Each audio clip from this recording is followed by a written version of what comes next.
can say where the road goes, where the day flows, only time. And who can say if your love grows as your heart shows? A Rede Globo. A Rede Globo se orgulha do fato de que apenas 3 redes de televisão americanas são maiores que ela, mas nenhuma tão poderosa. O poder da Globo é reforçado diariamente por imagens maravilhosas e por uma repetição excessiva da sua identidade na tela. Globo e você, tudo a ver. Próxima terça nobre estreia, Superstar. Roberto Marinho, 87 anos, é dono da Rede Globo de televisão. Seu cartão de visitas, entretanto, o apresenta apenas como jornalista. E costumamos dizer que ele é uma espécie de Stalin das comunicações em nosso país. Quem não concorda com ele, ele manda para a Sibéria do gelo, a Sibéria do esquecimento. Eu acho que ele é mais poderoso que o Cidadão Kane, inclusive. O Cidadão Kane nunca imaginou que tivesse esse poder todo. O Roberto Marinho hoje é a força política mais importante no país de 150 milhões de habitantes. Nada se faz sem consultar o Roberto Marinho. É assustador.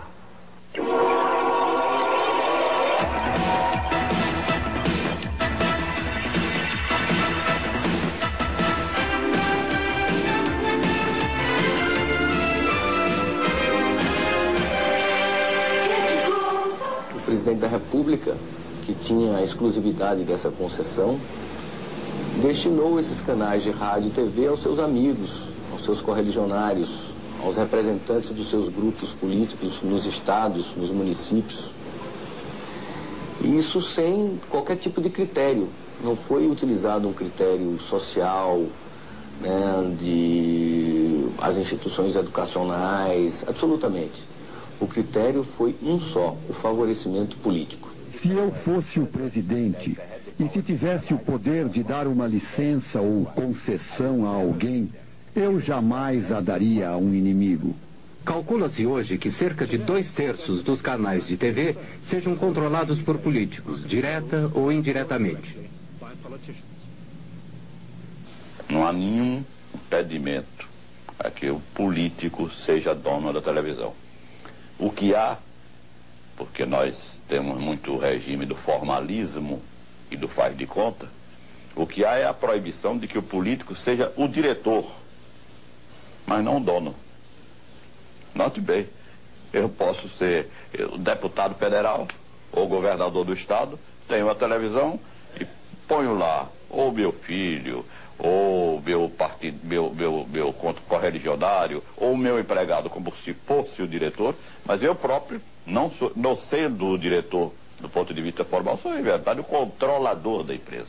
De maneira que não existe na legislação brasileira um remédio eficaz para esta, digamos assim, deturpação, deformação do domínio dos meios de comunicação pelo político. The novella had begun.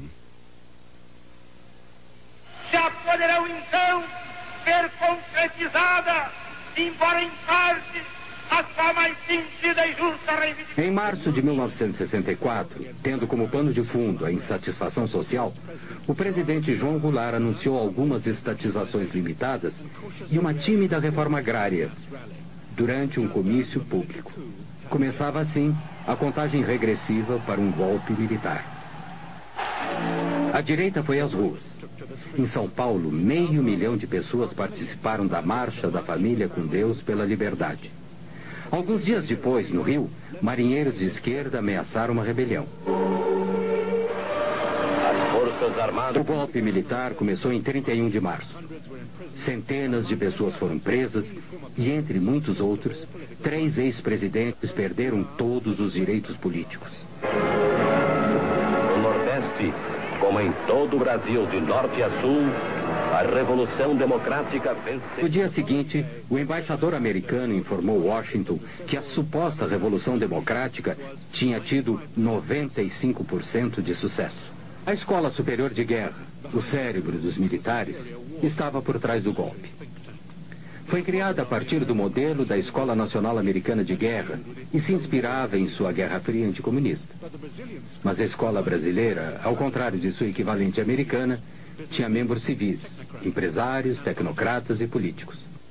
O Marechal Castelo Branco tornou-se presidente com poderes de governar por decreto.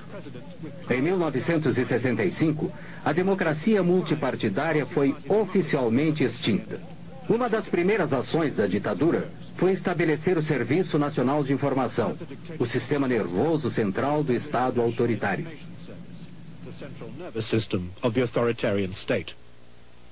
A TV Globo foi ao ar no Rio de Janeiro em 26 de abril de 1965, pouco mais de um ano depois do golpe militar.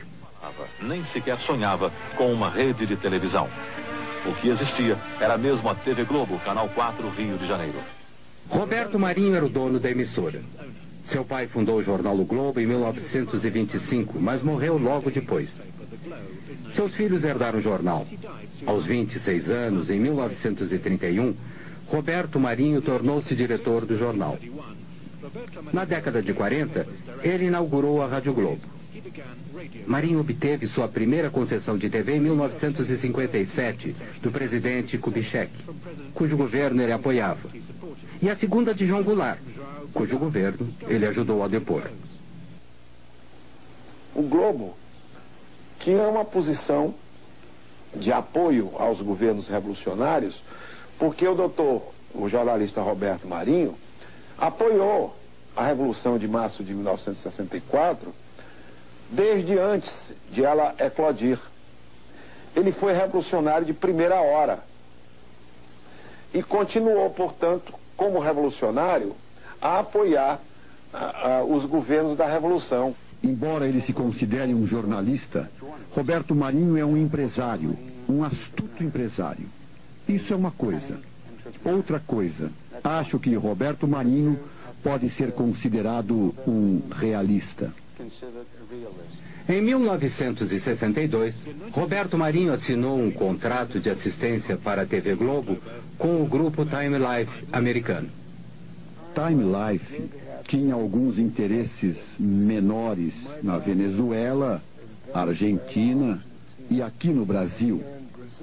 Eles pensavam que havia um mercado em crescimento naquela época, que no final poderia lhes ser útil. Since the agreement gave Time Life, a foreign company, an interest in a Brazilian media company, it appeared to be contrary to Brazilian law. But it did give Marinho a crucial edge. A Globo surgiu com financiamentos de um acordo feito entre o grupo Time Life.